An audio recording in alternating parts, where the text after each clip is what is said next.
दोस्तों कहते हैं जो होता है अच्छे के लिए होता है, लेकिन जब हमारे साथ कुछ बुरा होता है तब हम यही बात भूल जाते हैं। आज हम आपको अकबर बीरबल की एक ऐसी कहानी सुनाएंगे जो आपकी सोच बदल देगी।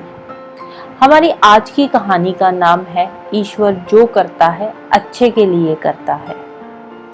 दोस्तों बीरबल एक ईमानदार और धर्मप्रिय व्यक्ति था। वह रोज बिना नागा ईश्वर की आराधना करता था। वह हमेशा कहता था, ईश्वर जो भी करते हैं इंसान के भले के लिए ही करते हैं। बीरबल का ये भी मानना था कि कभी कभी ईश्वर हमें थोड़ी पीड़ा देते हैं ताकि हम बड़ी पीड़ा से बच सके। लेकिन दरबार में एक दरबारी ऐसा भी था जिसे बीरबल की ये बातें बिल्कुल पसंद नहीं थी।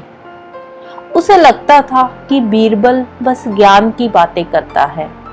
तो एक दिन दरबारी गुस्से में बोला, बीरबल कल मेरी छोटी उंगली कट गई, क्या अब भी तुम कहोगी कि ये मेरे लिए अच्छा हुआ? दरबार में सन्नाटा छा गया।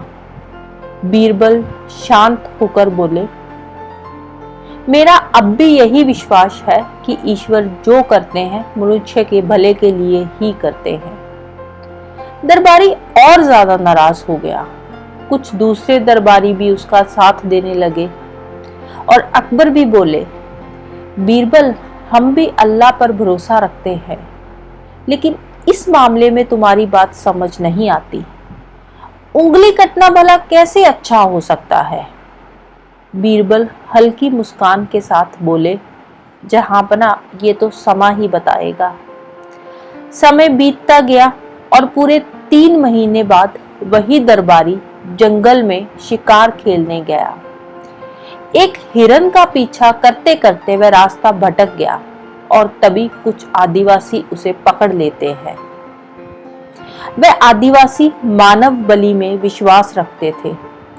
वह उस दरबारी को अपने देवता के मंदिर ले गए। आदिवासी, आज देवता को मानव की बलि दी जाएगी। दरबारी डर से कांप रहा था, लेकिन तभी पुजारी ने उसके हाथ को देखा और पुजारी चौंक कर बोला, इसकी एक उंगली कटी हुई है। पुजारी ने तुरंत कहा, नहीं, ये अधूरी बलि है, इसे बलि नहीं दे सकते, देवता क्रोधित हो जाएंगे, इसे छोड़ दो। और वो उस दरबारी को मुक्त कर देते हैं। अगले दिन दरबारी सीधे दरबार पहुंचा और बीरबल के सामने रोने लगा। तभी अकबर भी दरबार में आ गए। अकबर ने पूछा, तुम रो क्यों रहे हो? दरबार में दरबारी ने पूरी कहानी सुनाई। दरबारी भावुक होकर बोले, अब मुझे समझ आया, अगर मेरी उंगली ना कटी होती तो मेरी बलि दे दी जाती। आज मैं जिंदा हूं, इसलिए ये आंसू खुशी के हैं। अकबर मंद मंद मुस्कुराए और बाकी दरबारियों की तरफ देखा।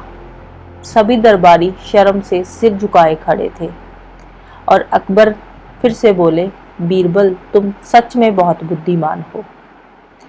दोस्तों इस कहानी से हमें यही सीख मिलती है कि कभी कभी जो चीज हमें नुकसान लगती है वही चीज आगे चलकर हमारी रक्षा करती है।